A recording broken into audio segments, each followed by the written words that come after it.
Right. Ndichida kutendai zvakare nekuramba muinesu kwamuri kuita muinesu. Thank you very much.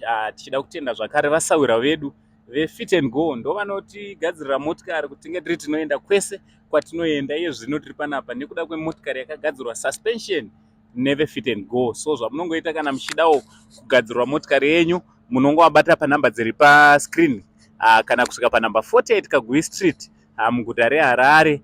Zvakare kune branch ritsva riri kuKwekwe murodhi yekuenda kuMbizo pane safe station iripo towards Mbizo. Mukafona zvakare munokwanisa kuti munge muri munosvika Kadoma. Zvakare papost office pane shop yeFit and Go. Kumotomoto kwaMutare Fit and Go. Mukasvika zvakare muChinhoi Fit and Go. Mukasvika zvakare kuKaroi Fit and Go. Tadio, zviri kudidi? Bobo amurisi. Mushe. Saka nditsanangurire. Uri kuSouth Africa iwe, waigara pai? Uyezve wakanga uchigara nani? Ndiri kuSouth Africa ndaigara ndega. Ititaurisei mchana. Ndiri kuSouth Africa ndaigara ndega nditika. Ndaigara unonzi kuSoweto Shawali kokoko pamba pe munhu akandibatsira. Gogo vanga ndichikudzai vandakaenda unoona South Africa ndopamba pawo pandaigara. Ndakagara ipapo zvemwedzi vanga ndisipo pese apa kusvika ndazodzoka vachanondisimbisa. Alright. Vaindisimbisa ndichigara ipapo. Gogo ava ing'anga, muprofita chii? Gogo ava vaing'anga, vasimuprofita ing'anga cheche. Verudzi rwupi kuSouth Africa? Ndisingazoziva kuti rudzi. Vaitaura language? Vaitaura Chizulu chavaitaura. Vaitaura Chizulu? Alright. Iwe wanga usingatyi here? Uye wanga usingatyi kuraiwa here nyaya dzekuSouth Africa tongodzinzwa kuti kwakaoma?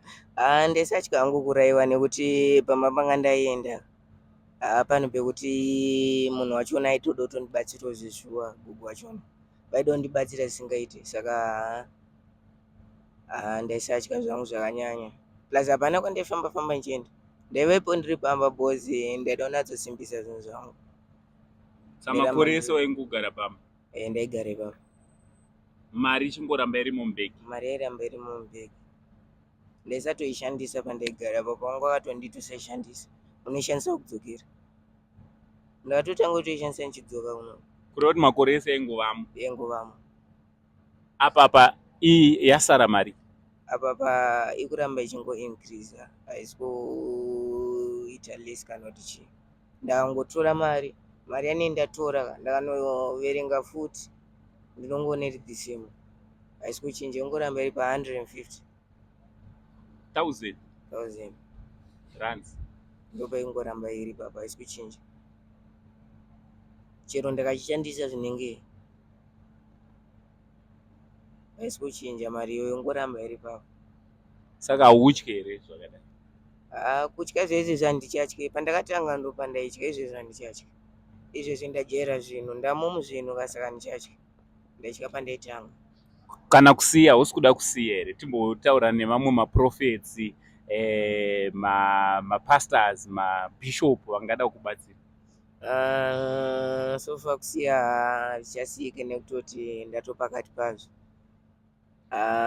Ndatopakati pazvo. Handi ndakakudzira kuti ndiri kunotengesa sopa ipa, saka ndakatengesa kudhara handikwanise kuzirivhisa. Aiwa, but mapastors vanokwanisa kubatsira.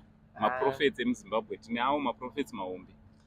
Isusu edu kunzvimbo yedu hatidi izvozvo zvekukanganisa zvinhu kana tatotanga. Ndikwanise kuti maprofita kana ani vandibatsire. Pandisi kuda iwo papa. Zvichangopera sematangiro andakazviita. Mapiriro azvakangonzi zvichaita nevanhu vakandigadzira.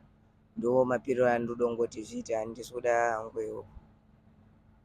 Handisi kuda iwo pa mapiriro azvinongoita ndiyaya matangiro azvakangoita. Saka advice yaungada kupawo kune vechidiki nevamwe vari kuda kujoina izvi ndeyekuti kudii? Ndoizwa kuti iwewe hauchagone kudzoka, but ko vamwe ungada kuvapa advice? Vamwe ndokwanisa kuvapa advice yekuti kune vanoda zvavo kana vanyanyoomerwa vanokwanisa kunditsvagawo votaura. Aiwa, advice yakanaka Tadiwa, yekuti ngavasiyane nazvo. Ndati kune vanoda, kune vanenge vatambura ngavanditsvage. asi kune vasingadi awa ngavasiyane nazvo, hazvina kunaka zvinhu zvandiri kuita izvi, its not good, but inini ndangoita hangu nekuti ndo last option yanga ndichikwanisa kuita. Ko vamwe vaivaiva wati 2 vatoone mari vari kutoita zvavari kuita? Vatone mari.